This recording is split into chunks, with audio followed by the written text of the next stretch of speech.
E se algumas decisões políticas não forem erros? Mas escolhas que funcionam exatamente como deveriam, só que no nível inconsciente. Sou o Dr. Leonardo Sodré, médico psiquiatra e psicoterapeuta de orientação analítica.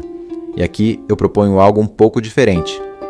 Usar a psicanálise não para julgar pessoas, mas para ampliar a nossa leitura da realidade, especialmente onde ela parece não fazer tanto sentido.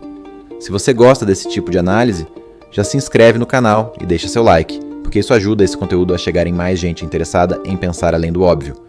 E hoje eu quero partir de uma sequência recente de notícias que chamou a atenção no noticiário político.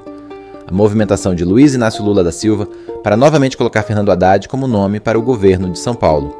E o mais interessante não é só o fato em si, é a reação. Jornalistas, analistas, comentaristas, muitos deles claramente intrigados, tentando entender a lógica dessa insistência. Por que o Lula continua apostando no Haddad? Por que não testar outro nome? Será que não existem opções mais competitivas? As respostas que aparecem costumam girar em torno de estratégia, lealdade, cálculo político, mas no fundo fica uma sensação de que essas explicações não fecham completamente, como se tivesse algo ali que escapa. E é exatamente nesse ponto onde a explicação racional começa a falhar, que uma leitura psicanalítica pode abrir uma outra camada de entendimento. Mas antes de qualquer coisa, um ponto fundamental, e eu quero deixar isso muito claro: o que eu vou fazer aqui não é diagnóstico, não é julgamento pessoal, não é afirmação sobre a vida psíquica de ninguém. É apenas uma leitura possível, uma discussão sobre uma hipótese interpretativa, baseada em conceitos psicanalíticos aplicados a dinâmicas humanas, que podem aparecer em diferentes contextos, inclusive na política. Dito isso, vamos ao que interessa. Se a gente olha de forma superficial, essa escolha pode parecer apenas estratégica, ou até insistente demais. O Haddad já enfrentou derrotas importantes em São Paulo e até mesmo no Brasil. Existem outros nomes possíveis. Ainda assim, o Lula retorna a ele. E é aqui que a psicanálise nos possibilita abrir uma outra camada de leitura. Porque em muitas relações humanas, o outro não é escolhido apenas pelo que ele entrega objetivamente, mas pelo lugar que ele ocupa na economia psíquica de quem escolhe. E aqui surge uma pergunta inevitável. Será que manter o Haddad nessa posição também produz algum tipo de efeito psíquico para o próprio Lula? Se a gente observa a cena de forma concreta, o Haddad é alguém que carrega atributos valorizados: formação acadêmica, uma imagem mais organizada, mais intelectualizada, mais limpa no sentido simbólico. Mas é também alguém que, repetidamente, é colocado em situações onde perde, é criticado, é exposto ao desgaste público. E o Lula insiste nele. Uma leitura possível é que o Lula mantém por perto alguém que, de um lado, pode representar algo admirável, essa imagem mais refinada, mas que, de outro, precisa ser visto falhando. Porque quando o Haddad falha, algo se resolve ali. Por um lado, isso reduz qualquer possível incômodo comparativo. Aquilo que poderia ser invejável deixa de ameaçar. Mas existe um segundo movimento, talvez ainda mais importante. O Haddad pode acabar funcionando como um lugar onde o Lula deposita algo dele próprio, especialmente aquilo que ele não quer reconhecer em si.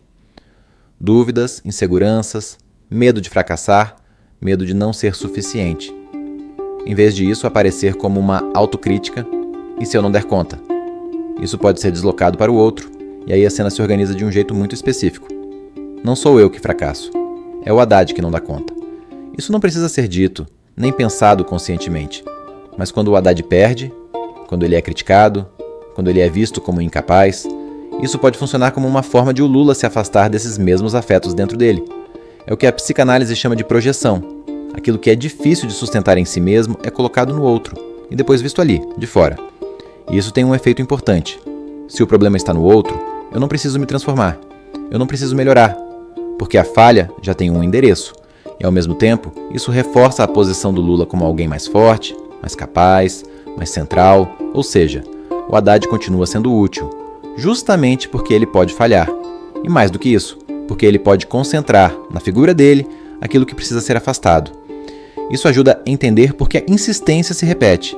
Se o Lula escolhesse alguém mais autônomo, mais forte politicamente, mais difícil de expor ao fracasso, essa dinâmica se perderia. Esse outro poderia não aceitar esse lugar. Ou pior, poderia começar a rivalizar. O Haddad não. O Haddad permanece como alguém que pode ser sustentado e, ao mesmo tempo, exposto. E isso mantém a relação funcionando. Quando a gente olha por esse ângulo, a a insistência deixa de parecer apenas teimosia ou erro de cálculo.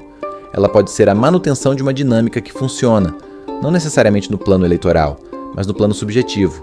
Mais uma vez, isso não é uma afirmação sobre intenções individuais. É uma forma de leitura.